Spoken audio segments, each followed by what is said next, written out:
मित्रांनो, मला असं काय वाटते की पहिले पेटपूजन फिर कामदूजा ही म्हण फक्त माझ्यासाठीच बनली आहे. अबे साले. म्हणून मी आज माझा आजचा प्रवास सुरू करण्याआधी विचार केला की एक ऊसाचा रस पिऊन जावं. म्हणून मी आणि माझ्या मित्राने एक ग्लास फुल ऊसाचा रस पिला. तसं माझ्या आजच्या प्रवासामध्ये मला एक ब्रिज लागला, पण तो आला आणि लगेच संपून गेला.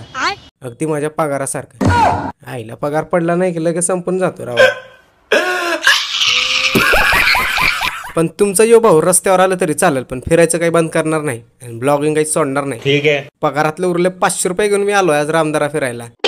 रामदारामध्ये पोहोचल्या मला सगळ्यात पहिला हा हत्ती बायाला भेटला, जो काही हालायचं नावच घेत नव्हता. पण नेमकं हा काय विषय मला शेवटपर्यंत समजलाच नाही. तसं काही गोष्टी माहित नाही म्हणून रामदाऱ्यामध्ये इकडे तिकडे तोंड मारत फिरायचं नाही. अशी कमान दिसली की सरळ आत घुसायचं. कमानीतून आत आल्यावर तुम्हाला रामदाऱ्याचं एवढं सुंदर दृश्य पाहायला भेटतं ना. खरं सांगू का, रामदारा हा पुण्यामध्ये एवढा फेमस आहे की कुणाला याबद्दल सांगायची गरजच नाही. पण काही बावट लोक असतात, त्यामुळे मला असं फिरून त्यांना सांगायला. पण माझ्या नशिबामध्ये सुद्धा बारीला थांबून दर्शन घ्यायचं असं लिहिले का काय की. मंदिरावरती एवढे रहस्यमय चित्र काढले आहेत की नाही, त्याचा अर्थ पण मला काही शेवटपर्यंत समजलाच नाही. कोणाला काही समजो किंवा कोणी बारीमध्ये लागू की न लागू, मामा एवढे निवांत झोपले होते की मला असं वाटत होते की त्यांच्या बाजूला जाऊन झोपावं. पण तेवढ्यामध्ये मला काही बगळे भेटायला आले. सॉरी बदकं भेटायला आले. आणि त्यांच्यासोबत काही सेल्फी काढून मी त्यांना थोडंसं उत्साहित केलं. पण त्यांना काय माहिती मी ब्लॉगर आहे म्हणून त्यांना काही कळतच नव्हते की नेमकं काय करत होता. तसं मित्रांनो, तुम्हाला माहिती आहे का नेमकं रामदारा मंदिराचं बांधकाम कोणी केलं? नसेल माहिती, थांबा मी सांगतो.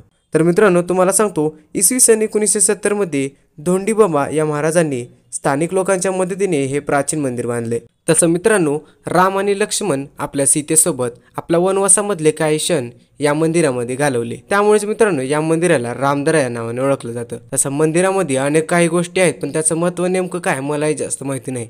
जर तुम्हाला माहिती असेल तर कमेंटमध्ये नक्की सांगा. पण तुम्हाला सांगू का, मंदिरामध्ये एकही फॅन नसल्यामुळे मला एवढी गरमी होत होती की नाही तुम्हाला काय सांगू. पण याचा उत्तम उपाय म्हणजे मंदिराच्या पाठीमागे जायला लागेल. अबे साले. तर मित्रांनो, मंदिराच्या पाठीमागे एकदम हवेशीर जागा आहे, जिथे तुम्ही तुमच्या गर्लफ्रेंड सोबत आणि तुमच्या बायको सोबत निवांत बसू शकता. आणि तुमच्या फॅमिली सोबत आला तरी तर मस्त बसून जेवण पण करू शकता. आपल्या कार्ट्यानं थोडं सांभाळून.